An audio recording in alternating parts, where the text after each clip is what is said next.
राधे राधे, हरे कृष्णा, श्री हरिदास, हरि बोल। कैसे हो आप सभी? उम्मीद करती हूँ बहुत अच्छे होंगे, सुखी होंगे और स्वस्थ होंगे। राधा रानी आप सभी भक्तों को हमेशा हंसता मुस्कुराता रखे, सुखी रखे और स्वस्थ रखे।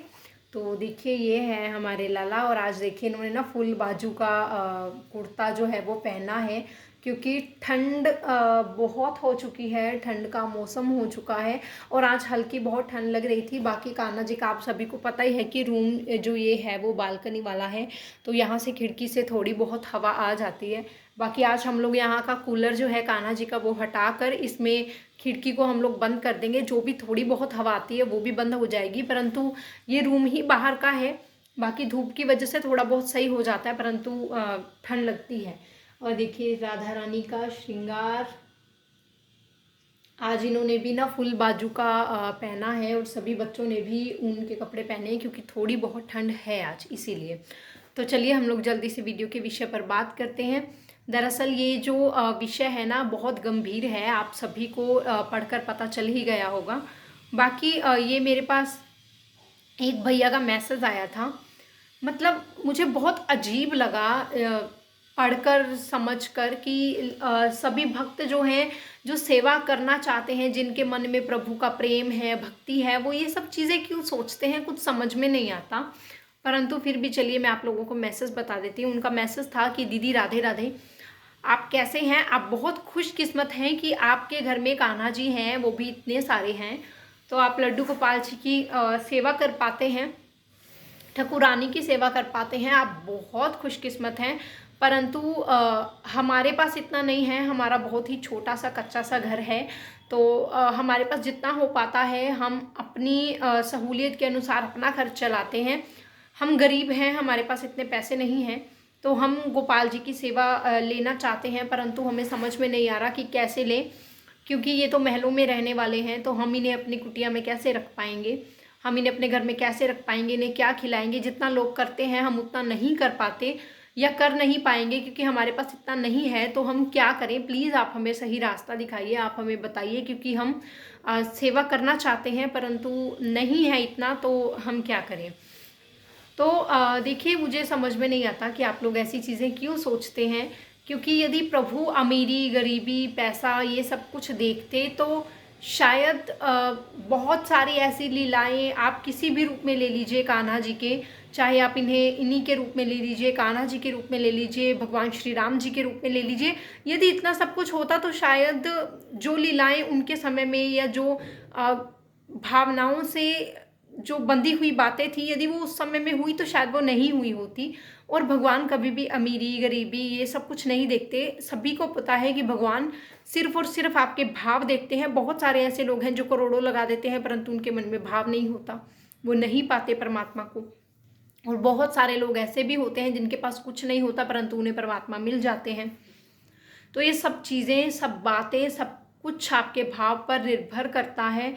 और मैं तो बहुत हैरान होती हूँ ऐसी चीज़ें देख कर सुनकर, क्योंकि ऐसा सब कुछ मेरे साथ पहले भी एक मैसेज आया है। मैंने इन पर ऑलरेडी वीडियो, बहुत पुरानी वीडियो बनाई हुई है। उस समय पर तो मेरे पास बहुत सारे मैसेजेस आए थे जब मैंने इस टॉपिक से रिलेटेड वीडियो बनाई थी। परंतु एक मैसेज जो मेरे पास अब आया, मैं इस मैसेज को देखकर बहुत मतलब अजीब सा भी लगा, थोड़ा हताश भी हुई कि ऐसा मतलब क्यों सोचते हैं भक्त। क्योंकि देखिए यदि ऐसा सब कुछ होता तो कान्हा जी ने उस समय जब दुर्योधन ने उनको एक प्रस्ताव दिया था तो वो उनके 56 भोग को स्वीकार करते विदुरानी जी के घर का साग कभी नहीं खाते। वहाँ पर उन्होंने केले के छिलके खाए। आप सभी को पता है कि विदुरानी उनकी तरफ देखती ही रह गई थी, सिर्फ उन्हें निहार रही थी, और उन्हें ये भी नहीं पता था कि वो प्रभु को छिलके खिला रही हैं। प्रभु ने वो भी खाए। और यदि प्रभु ये सब कुछ देखते तो आप सभी को पता है कि भगवान श्री राम जी जब 14 वर्ष के वनवास में थे तो उन्होंने शबरी के जूठे बेर भी खाए। यदि ऐसा होता कि प्रभु भाव से ज़्यादा आप लोगों के पैसा या फिर इन सब चीज़ों को देखते तो शायद ऐसा नहीं होता। तो आप कृपा करके ऐसा कुछ मत सोचिए, प्रभु सिर्फ भाव देखते हैं। तो भाव के अनुसार यदि आप देखिए घर में जितना भी कमाते हैं, जितना भी आप घर में लाते हैं, 2 वक्त की यदि आप रोटी खाते हैं, अच्छे से खाते हैं, तो उसमें से आप भाव के अनुसार सबसे पहले प्रभु के लिए भोग लगा दीजिए। जो भी आप खा रहे हो बस इतना ध्यान में रखें कि वो बिना प्याज का, बिना लहसुन का हो।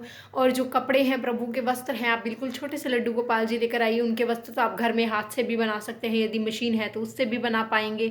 तो ये सब चीज़ें ना एक भाव के अनुसार होती हैं। प्रभु भक्ति में सिर्फ आपके भाव देखते हैं कि आपके जो भाव हैं वो प्रभु के लिए किस तरीके के हैं।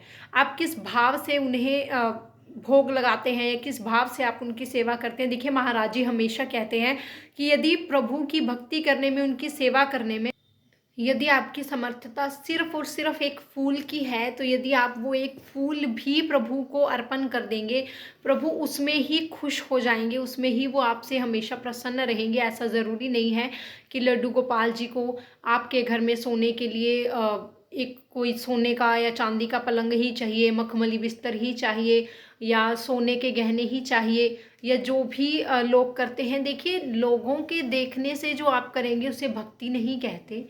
आप जो लोगों को देखें करते हुए, हाँ, एक मन में ये भाव आना कि काश हम भी प्रभु के लिए ये करें, प्रभु जैसी सेवा लेना चाहते हैं वो ले लेंगे, परंतु वो एक अलग चीज़ है कि आप किसी से देखकर सीख रहे हैं। परंतु ये एक अलग चीज़ है कि आप ये देखें कि सामने वाले ने प्रभु को सोने या चांदी के कुछ पहनाए हैं, हमारे पास नहीं है, तो वो एक भाव मन में होता है कि हम भी करें, हम भी समझते हैं इस चीज़ को। परंतु ये भाव कि इससे प्रभु प्रसन्न होंगे, हमारे प्रभु हमसे प्रसन्न नहीं होंगे, ऐसी बात बिल्कुल भी नहीं है। ये उनकी समर्थता है कि प्रभु को वो उस तरीके से सेवा दे रहे हैं, प्रभु को उनसे उसी तरीके से सेवा लेनी है तो वो उसी तरीके से सेवा लेंगे। यदि आपसे प्रभु सिर्फ एक फूल से ही प्रसन्न हो रहे हैं तो आप तो बहुत खुशकिस्मत हैं कि आपको प्रभु को प्रसन्न करने के लिए ज़्यादा कुछ नहीं करना पड़ रहा। आप सिर्फ एक फूल तोड़ के प्रभु के चरणों में अर्पण कर दीजिए, प्रभु उसी में ही बहुत खुश हैं। ये आपके भावों पर निर्भर करता है। हमेशा भक्ति में हमेशा भाव मायने रखते हैं। मैं हमेशा ये बात अपनी वीडियोस में बोलती हूँ कि आपका जो भाव है ना, प्रभु उस भाव को देखेंगे। यदि आपने बहुत महंगी चीज़ भी प्रभु को दे दी परंतु उसमें आपका भाव शुद्ध नहीं है या आपका वो भाव नहीं है जो भाव होना चाहिए, तो उस चीज़ का प्रभु के लिए कोई भी मायना नहीं है। परंतु यदि एक फूल की पत्ती भी आपने सबसे अच्छे भाव से दी, या जितना भी आपके पास है, आपने अपने सर्वस्व को दान दिया या आपने अपने सर्वस्व को प्रभु को अर्पण किया, तो प्रभु के लिए वो चीज़ मायने रखती है। ये नहीं मायने रखता कि आपके पास कितना है या कितना नहीं है। आपके पास जितना भी है, जो भी आपका है, आप उसमें से अपना सब प्रभु को अर्पण कीजिए। सुदामा जी के पास जितना भी था, वो 3 मुट्ठी चावल उनके संपूर्ण घर में उनके पास वही था, उनका सर्वस्व ही वही था, उन्होंने वही प्रभु को दे दिया।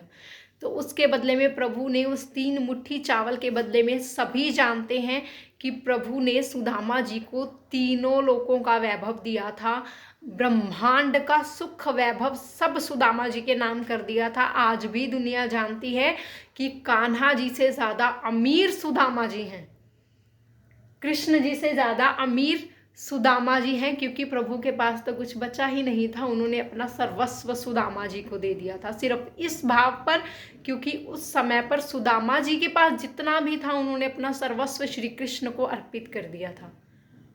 उन्हें वो भेंट स्वरूप दिया जो उनके पास था। उसके बाद उन 3 मुट्ठी चावल के बदले में प्रभु ने उनको तीनों लोक दे दिए थे। ये बात सब जानते हैं कि कृष्ण जी से ज़्यादा अमीर सुदामा जी थे, क्योंकि उनके मन में वो भाव थे और प्रभु इसी भाव पर रीझते हैं। आपके मन के भाव सच्चे होने चाहिए। तो अमीरी गरीबी से कोई फ़र्क नहीं पड़ता कि आपके पास पैसे हैं नहीं है, प्रभु आपके पैसे नहीं देखेंगे। देखिए, हम ये सोच रखते हैं कि हमारा जो भी कुछ है हमारे घर में सब कुछ प्रभु का है। हम खुशकिस्मत हैं कि प्रभु ने हमें अपने घर में रखा हुआ है। हम ये कभी नहीं कहते कि हम प्रभु के साथ मतलब प्रभु ने हम पर इतनी कृपा की है कि वो हमें रख रहे हैं अपने घर में। उन्होंने हमें चुना कि हम उनकी सेवा कर पाएँ। हम ये कभी नहीं कहते कि हमने श्री कृष्ण को रखा है, हमारी इतनी हैसियत बिल्कुल नहीं है कि हम प्रभु को रख पाएँ। हम खुशकिस्मत हैं कि प्रभु ने हमें रखा है, हमें चुना है कि हम उनकी सेवा कर पाएँ, उनकी आराधना कर पाएँ, उनकी भक्ति कर पाएँ। तो यदि आपको भी उन्होंने चुना है तो आप सिर्फ भाव से सेवा कीजिए, उन्हें अपने घर का सब कुछ बनाकर रखिए, तो वो अपनी छोटी सी कुटिया को भी महल में बदलने की हिम्मत रखते हैं। मैं यही चीज़ बार बार बोलती हूँ। तो आप हमेशा दुनिया को यही बोलिए, अपने मन को बोलिए। सबसे पहली बात, दुनिया को बोलने से पहले अपने मन को ये बात बोलिए कि ये सब कुछ जो भी है सब प्रभु का है, हम प्रभु के सेवक हैं, उनके घर में रहते हैं। प्रभु की अपार कृपा है कि उन्होंने हमें अपने घर में रखा है, हमें अपनी सेवा के लिए चुना। बस इतना भाव आपका काफ़ी है। उसके लिए ना पैसे की ज़रूरत है, ना अच्छे घर की ज़रूरत है, ना ही बहुत ज़्यादा अपने आप को दिखाने की ज़रूरत है। इतना भाव आपके मन में है, आपका मन शुद्ध है, यही भाव प्रभु के लिए अपने आप में काफ़ी है, प्रभु की भक्ति करने के लिए काफ़ी है। बस आनंदमयी रहिए, जितना है सर्वस्व प्रभु को दीजिए और खुश रहिए। देखिए प्रभु को पता है कि मैं सही कह रही हूँ, इसीलिए मुस्कुरा रहे हैं, है ना लाला? सही बोला ना मैंने? देखिए इस कान्हा को पता है कि मैंने जो कहा है वो सही है। सब कुछ भावों पर ही निर्भर करता है कि आप किस भाव से प्रभु को निहारते हैं। जिस भाव से आप निहारते हैं उसी भाव से निहारते हैं। वो देखिए, अरे रे रे रे, इतनी बड़ी स्माइल। तो इन्हें पता है कि मैंने सत्य कहा है, तो अभी भी आप समझ जाइए। यदि आप कान्हा जी को लाना चाहते हैं घर में तो संपूर्ण भाव से आप उन्हें लाइए, जो आपके पास है सर्वस्व प्रभु को दीजिए, सेवा कीजिए, भक्ति कीजिए और हमेशा खुश रहिए। तो मिलते हैं नेक्स्ट वीडियो में, तब तक के लिए राधे राधे, हरे कृष्णा, श्री हरिदास।